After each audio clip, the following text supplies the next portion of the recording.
মিরপুরের রূপনগরে আগুনে অন্তত 14 জনের মৃত্যু। রাসায়নিকের গুদাম থাকায় বেগ পেতে হচ্ছে ফায়ার ফাইটারদের। টক্সিক গ্যাস ইনহেল করেই ওখানে আপনার মৃত্যুবরণ করেছে বলে আমরা ধারণা করছি, তবে এটা বিস্তারিত অবশ্যই তদন্ত করে জানা যাবে। আমার মায়ের আর মায়ের জামাইরা বাঁচাছি না। এ পর্যন্ত আমার মেয়ের ফোন বন্ধ, কোথায় আছে বলতে পারতাছি না।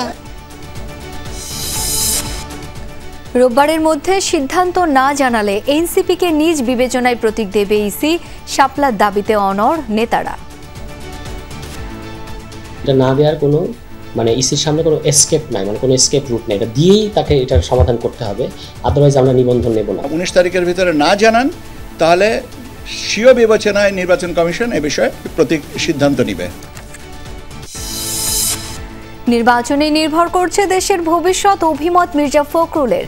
নভেম্বরে গণভোটের দাবিতে জামায়াত সহ সমমনাদের মানববন্ধন। এমপিও ভুক্ত শিক্ষকদের সচিবালয় অভিমুখী পদযাত্রা আটকে দিল পুলিশ। 3 দফা দাবিতে কাল শাহবাগে অবস্থান কর্মসূচি।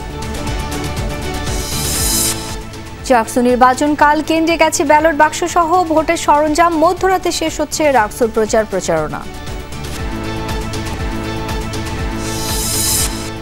গুমের বিচার দাবিতে মায়ের ডাকের মানববন্ধন। মানবতা বিরোধী অপরাধ মামলায় শেখ হাসিনার বিরুদ্ধে 3য় দিনের যুক্তিতর্ক।